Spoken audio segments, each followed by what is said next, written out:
They are the handheld, take-anywhere books filled with superheroes, classic stories, or adult dramas. Some of them originally sold for only 10 cents, but now go for millions. With stunning artwork and legendary storytelling, their pages have captivated readers for over 80 years.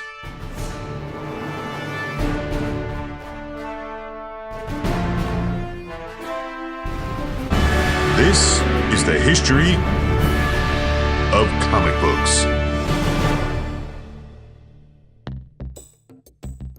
Using images to communicate goes back to the 32nd century BC, when Egyptians devised hieroglyphs with over 1,000 images representing ideas. In the same way, tapestries told stories through scenes depicted on the lush textiles in medieval European times. Mass production of paper allowed for the next medium of sequential art to emerge. While printed forms of picture-based stories appeared in Europe prior, the first American example of a comic strip came in the form of The Yellow Kid. The Kid's creator, Richard Outcault, infused the comic with political and social commentary. Due to the popularity of The Yellow Kid, other comic strips soon appeared. In 1933, Famous Funnies collected some of the serialized newspaper strips into a book format. Although this collection included reprintings, many historians have deemed this publication as the first comic book. In 1938, the golden age of comic books began with Action Comics #1. This first appearance of Superman ushered in the cape and cowl popularity of the superhero. The Golden Age would give birth to many of today's beloved heroes, including Batman, Wonder Woman, Green Lantern, Captain America, and Captain Marvel. Many of the heroes grew so popular that they became symbolic elements in the war effort in World War II, and comic covers often depicted heroes beating up Hitler. Not all comics featured heroes, though. Many of the horror comics, such as EC's Vault of Horror, drew in readers who wanted their comics more dark and macabre. The taboo-breaking storylines and shocking artwork garnered too much attention. Psychiatrist Frederick Wertham filed a study called Seduction of the Innocent, where he claimed comic books to be a source corrupting the youthful readers. A Senate subcommittee investigated, and the comic industry self-imposed a set of codes and laws to keep comics upbeat and morally positive. In 1956, Showcase #4 introduced the world to a new version of a DC comic favorite, The Flash. Thus, the Silver Age of comics began.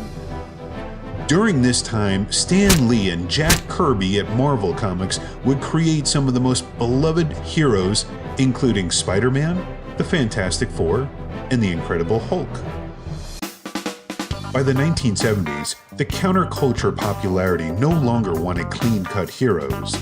An underground movement of comics rose, and artists like R. Crumb published adult-themed comics in small presses. Since the use of the Comics Code was optional, the underground movement needed no permission, and they had no limitations on their subject matters.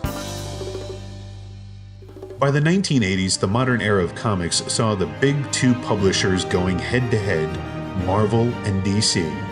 While they battled for top billing, their characters appeared on television prime time in Saturday morning cartoons. And smaller presses like Pacific, Eclipse, and Fantagraphics slowly entered into the market. The graphic novel also rose in popularity during the 80s. These longer works sometimes were printed comic story arcs, but many featured original, unseen material. This longer form allowed for more in-depth storytelling, and the dramatic content often won literary awards. When the 1990s hit, the comic book artists grew in celebrity status. Their popularity allowed them something hardly seen in the industry: a split from the big two publishers. Todd McFarlane, Jim Lee, Rob Liefeld, and Jim Valentino formed their own company, Image, and rocked the comic book world. Events like the death of Superman brought comics into the public eye like never before. With the comic codes an outdated form of censorship, publishers abandoned its use. As digital readers became more prevalent, the comic book took new shape in digital form.